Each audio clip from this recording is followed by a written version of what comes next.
Bonjour et bienvenue à Learn French avec Rahul. So in this video I will teach you how to say days of the week in French. तो guys आज इस video में मैं आपको सिखाऊंगा French में सप्ताह के दिनों को कैसे बोलते हैं. Okay let's start guys. चलो शुरू करते हैं guys. Days of the week, jour de la semaine, सप्ताह के दिन. So try to repeat with me guys. मेरे साथ बोलने की कोशिश करें. lundi, mardi,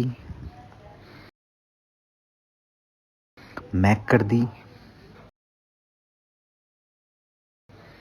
jeudi, vendredi, samedi,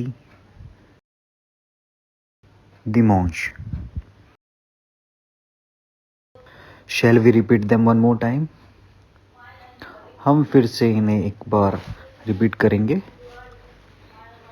lundi, mardi, mercredi, jeudi, vendredi, samedi, dimanche.